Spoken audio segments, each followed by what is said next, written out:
Hello again. So today I'm going to be brewing a Worthington White Shield clone. This will be a grain to glass video, and it's also going into a competition. So hopefully I will get some results back from that as well towards the end. So yeah, let's have a look at it.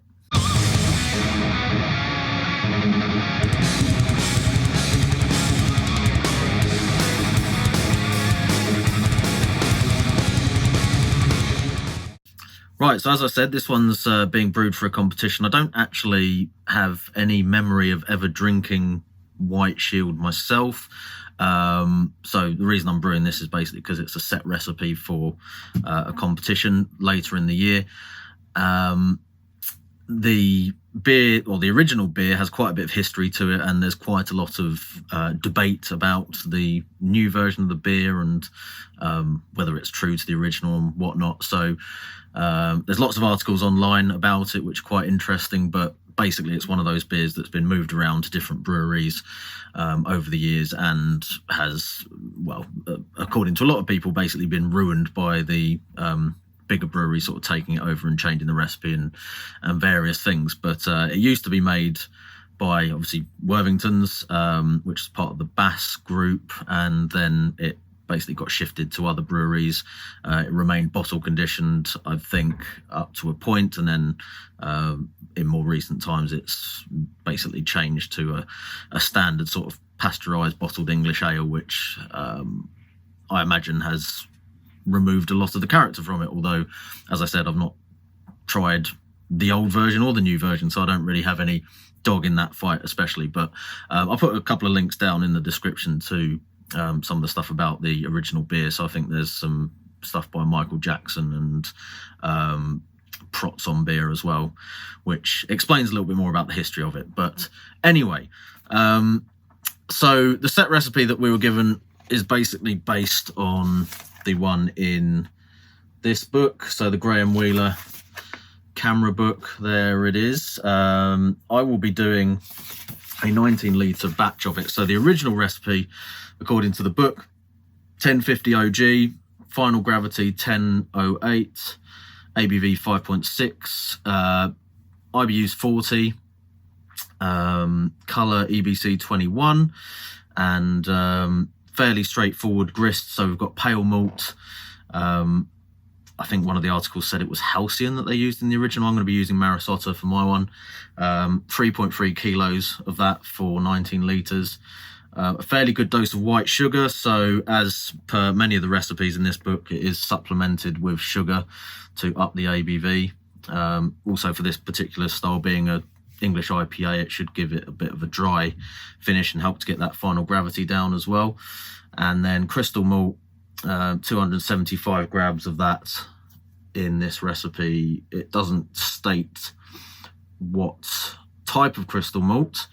It doesn't in any of the recipes in this book. It's one of the things that slightly annoys me about the recipes in here, but you can kind of work backwards from the colour to get to that. So I estimated that it must be around about a 75 or slightly higher Lovibond crystal malt. So I went with some 150 EBC crystal malt for this. Mash at 66 degrees. Again, like a lot of the recipes in this book, it states a 90-minute mash and boil.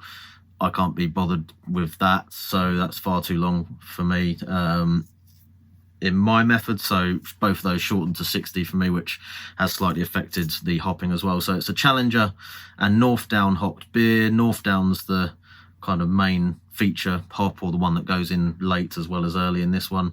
In the original recipe, it's 23 grams of Challenger, 16 grams of Northdown, both at the start of the boil, and then another 13 grams of Northdown at the end in the last 10 minutes. Now, looking at that quantity of hops, if it was added at 90 minutes, I couldn't really see how that would keep it down to 40 IBUs unless the alpha acids were quite low. So yeah, I would maybe take that with a little bit of a pinch of salt. Being an IPA as well, I'd probably aim for higher bitterness units myself personally on that, and I have actually changed that slightly in my version of the recipe. So due to my own method and some of the ingredients that I have personally, I've changed it slightly. So the grist is basically the same. I'm doing 25 grams of Challenger at 60 minutes plus 10 grams of Northdown. I'm also doing a 30-minute addition of Northdown at 16 grams and then 14 grams of Northdown at 10 minutes. So that gives me IBUs at 50 as measured by Beersmith. Now, I've said before that the IBUs, I think, in homebrew recipes tend to come out or be perceived slightly lower than what you get from the software.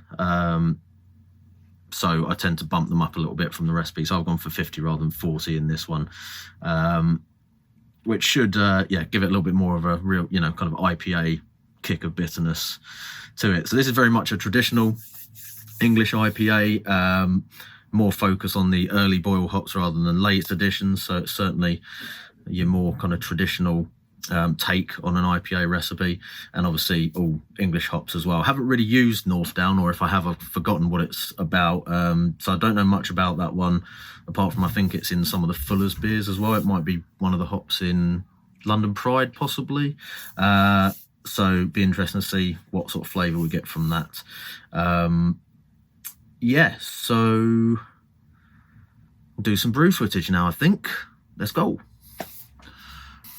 Wait a minute, I didn't mention the yeast. So Worthington's yeast, apparently you can get White Lab's version of that, or Wyeast version of that, which is WLP 013 and Wyeast 1028, apparently. I don't know if that's legitimate or not, but I didn't want to use that yeast anyway. I wanted to use London Ale Free because I've recently had quite a few beers made by other people with that, including traditional English beers. It's being used a lot in New England IPAs and stuff currently by a lot of people, and commercial breweries, but I've had it in some English IPAs and English ales and so on where it's been really good as well. So I wanted to basically try it for myself in something like that, which is what I'm doing here. So yeah, the yeast is London Ale Free, Wyeast Lab 1318. So now let's do the brew footage.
So there we have it, the finished product. That's the the White Shield recipe, or the recipe that I did, a version of it. So appearance wise, it is crystal clear, as you can see. It's a lovely amber colour, sort of coppery amber colour, and it's got a decent head on it. It's just starting to settle back a little bit now, but the head retention is okay. It'll probably drop a bit more. There's maybe a little bit more carbonation on this than what I would normally have on a on an English ale like this, but it's I think I just left it sitting on the keg under pressure for a little bit too long, or a little bit longer than I would normally do. But it's not too bad, it's okay. It's just there's a few streaming bubbles. I don't know if you can see that on there, which I wouldn't normally have on a bitter or an ale like this. So anyway, back to how the brew went. It's missed the numbers slightly on the original gravity. I was a little bit under the projected target for that, only 3 points or so, but then it also finished a bit higher on the FG, so it's come out about 5% rather than 5.6%. So it's yeah, not a big deal, but it's just a little bit under where it was supposed to be in terms of the strength and so on.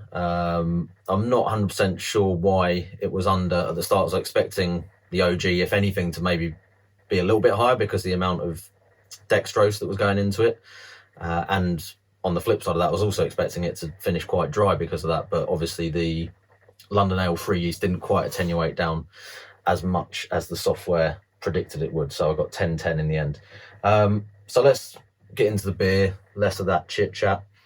It didn't get to the competition, as you may have guessed already by now, so the competition was due to happen pretty much the weekend just before or just after even that we pretty much ended up in lockdown. So yeah, shit happens. I did pass my beers on to somebody who was going to the competition, who was going to take them with him, and at least he got to drink my entries rather than them just going totally to waste. But you know, we've got more important things to worry about at the moment than homebrew competitions getting cancelled, so you know, at least it meant that people weren't putting themselves at risk just for the sake of some homebrew scoring and rosettes or whatever. But anyway, yeah, moving on, getting back to the beer. So on the aroma, it's yeah, malty. There is quite a bit of fruitiness there in that sort of, you know, subdued kind of English ale fruitiness kind of way. Maybe a slightly woody note to it. Yeah, but some caramel notes, I think, as well, maybe from the crystal. But it smells perfectly pleasant.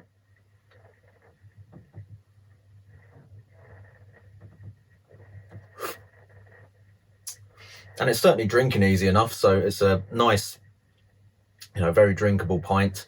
The recipe is down as a English IPA. I don't think it really fits the certainly not the style guidelines as they stand for that sort of beer. So you know, I think this is just an example of an English ale that they brand as an IPA, but it's really just a strong bitter or strong ale, if anything. So it's not, even though I did bump the bitterness up, it's still not really got IPA level of bitterness for me. And the hops are fairly subdued as well, because there wasn't a huge amount of hops in there, but it's still got some decent flavour to it from them. When I first kegged it, I wasn't massively keen on the flavour coming off the Northdown. It did come across as quite earthy to me, but I think that's developed a little bit over time. So it's there is a bit of fruitiness there, maybe some kind of plummy notes. I think some of that is probably some esters coming from the yeast as well, because the London Ale Free is quite an estery yeast, but it's working quite well together. There is still a bit of earthiness to it, but it's yeah, it's reasonably pleasant. It tastes a little bit to me like a beer hopped with Fuggles, so it's that sort of, you know, territory in terms of the flavour profile for the hop, quite traditional. And as I said, I was expecting it to be quite dry with the dextrose that went into it, but it's not.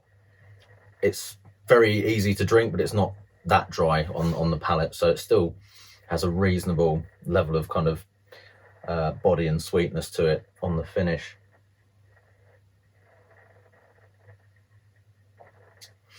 So yeah, it's quite nice. I think I'd probably, if I was going to do this again, maybe put some other hops into it just to add a little bit more of a dimension to it in terms of the flavour from the hops and so on. But I'm really pleased with how the London Ale Free worked.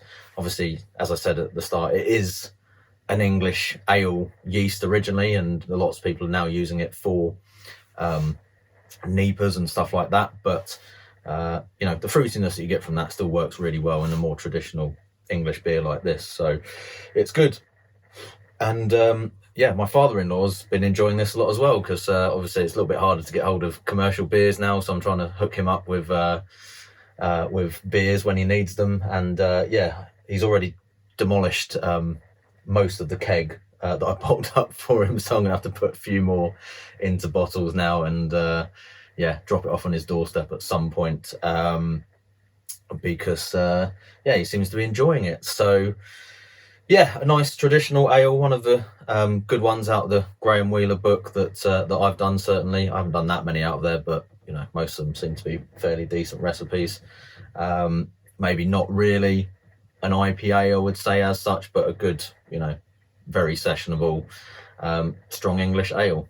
I shouldn't say sessionable and strong English ale in the same line, but that's kind of what it is to me anyway. So yeah, that's it. The White Shield recipe out of the CAMRA book, with a few adaptations. Makes a nice beer, that.